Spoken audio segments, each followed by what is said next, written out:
Selamat siang Pak Ian dan teman-teman semua. Di sini kami dari kelompok 1 akan menjelaskan mengenai teori identitas dan metode deskriptif dari film AK47. Anggota kami beranggotakan yaitu Alvia, Christian, Diva, England Diva, dan saya sendiri. Selanjutnya,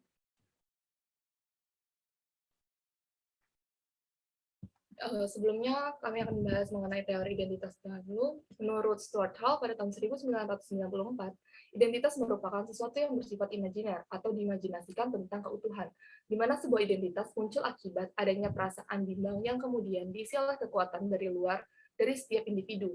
Identitas sendiri adalah sebuah perwujudan dari imajinasi yang dipandang oleh pihak-pihak tertentu yang saling terhubung di dalamnya. Dalam salah satu karyanya, yaitu Cultural Identity as Diaspora, di sini Stuart Hall memaparkan mengenai tentang identity as being, di mana budaya sebagai wujud dan identity as becoming, itu budaya sebagai proses menjadi.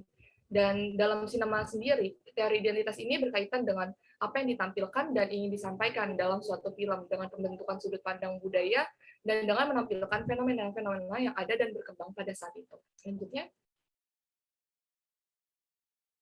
lalu berikutnya yaitu mengenai metode analisis deskriptif, di mana metode ini merupakan sebuah metode yang digunakan untuk menganalisis dengan tujuan untuk memberikan deskripsi atau gambaran secara langsung mengenai subjeknya.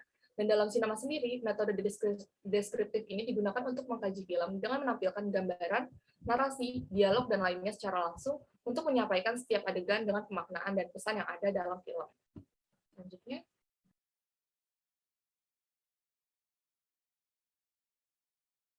Selanjutnya itu ada teori identitas. Next. Saya akan membahas analisis teori identitas pada film AK47 dan saya juga akan memulainya menganalisis mulai dari tokoh utamanya yaitu Mikhail Kalashnikov.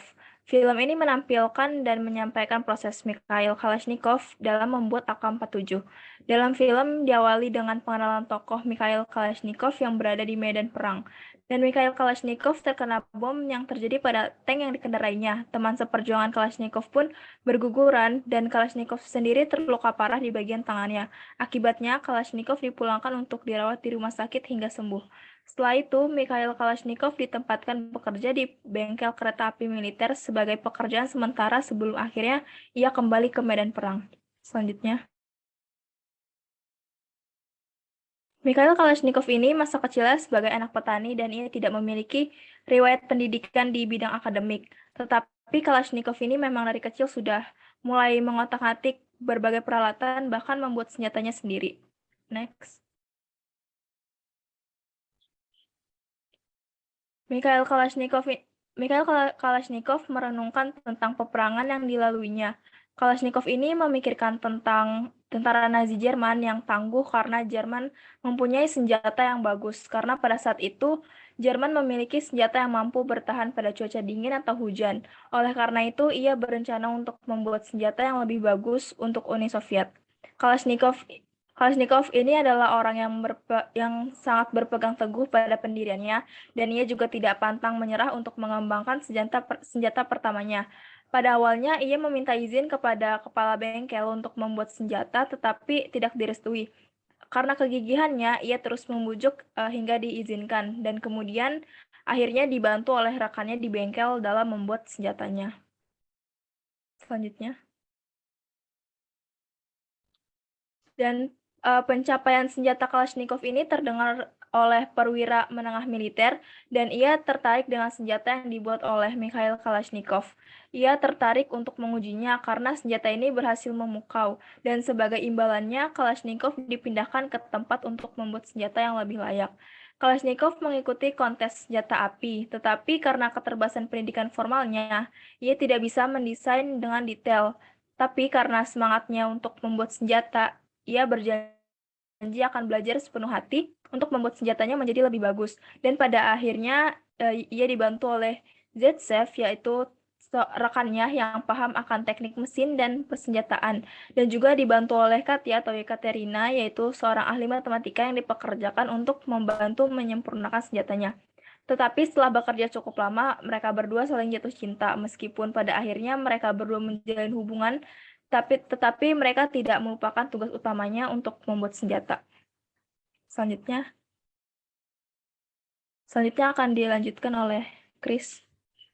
Baik, selanjutnya setelah melalui berbagai perjalanan panjang gitu dengan kegigihannya memperjuangkan senjatanya itu, miliknya itu menjadi senjata resmi, akhirnya AK-47 itu berhasil lolos dan ditetapkan sebagai senjata resmi Uni Soviet gitu. Nah, penjelasannya boleh di slide selanjutnya. Boleh next slide. Nah, AK-47 sendiri singkatan dari Automat Kalashnikova 1947. Adalah senapan serbu yang dirancang oleh Mikhail Kalashnikov dan diproduksi oleh pembuat senjata Rusia dan digunakan oleh banyak negara blok timur semasa Perang Dingin. Dan juga senjata ini menjadi salah satu teknologi yang mendisrupsi dunia. Dan bahkan Mikhail Kalashnikov sendiri menyebut bahwa senjata ini sebenarnya bukan senjata untuk perang, maksudnya bukan senjata untuk menyerang, melainkan senjata ini diciptakan untuk bertahan.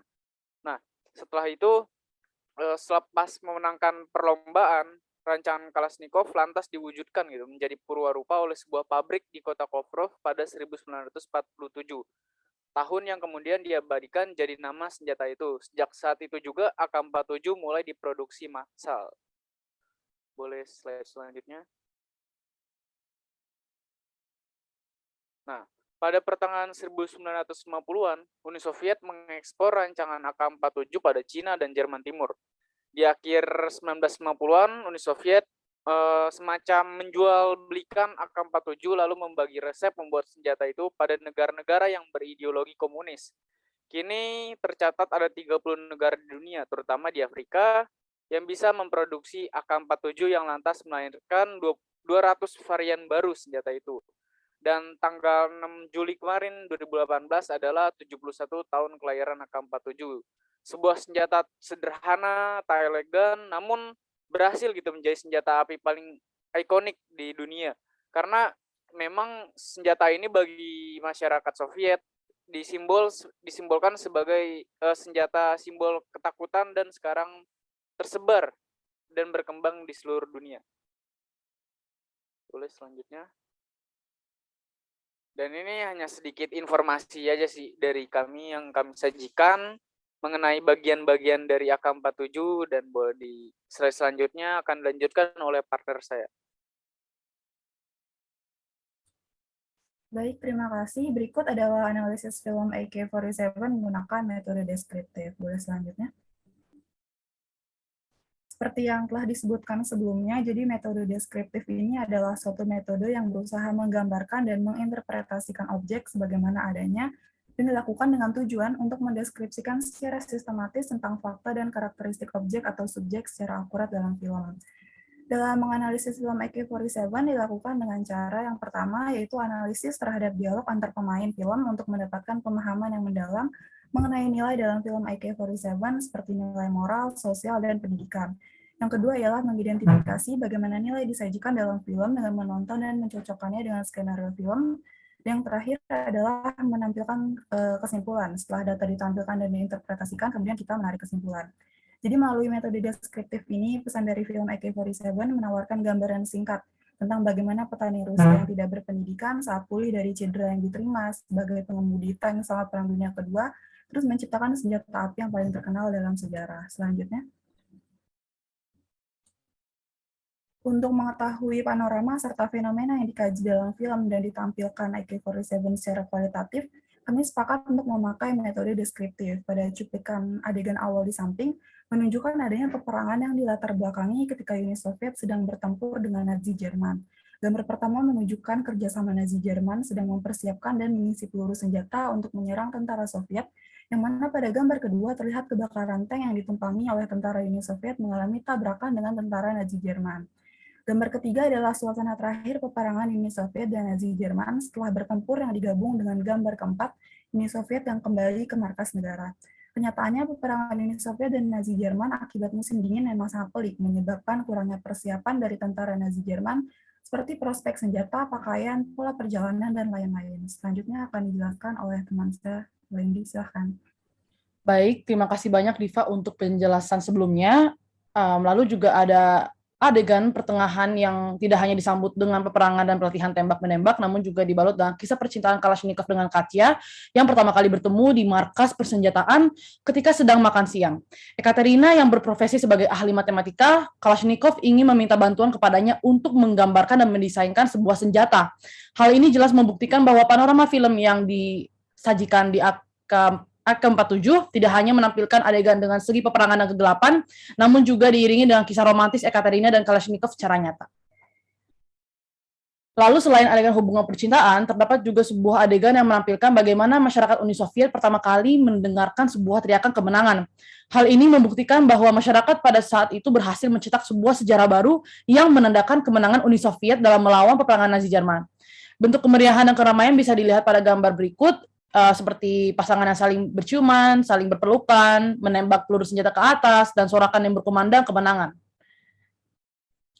Dan pada adegan terakhir, kami juga menelisik beberapa adegan yang menyimbolkan kemenangan dan semangat tentara Uni Soviet pada saat diresmikannya senjata AK-47 sebagai senjata yang mengguncangkan dunia, yaitu pada adegan terakhir. Pada adegan pertama, menunjukkan Kalashnikov sedang latihan menembak setelah disetujui oleh jenderal karena senjata yang dibangun oleh Kalashnikov memiliki prospek dan teknis senjata yang bagus. Pada saat latihan percobaan, para tentara Uni Soviet sedang bersiap dan berdiri tegak dalam barisan mengikuti perintah dari sang jenderal untuk memberitahukan bahwa Kalashnikov adalah pemuda yang berhasil menciptakan sebuah senapan senjata yang mematikan, serta sebagai ciri khas menunjukkan kemajuan senjata di Uni Soviet. Dengan sorakan para tentara Uni Soviet, kami melayani Uni Soviet, yang mana pertanda kebanggaan, kecintaan, dan semangat yang membara sembari memegang senjata AK-47. Sekian dari presentasi kelompok pertama. Terima kasih banyak, dan kelompok 1 pamit undur.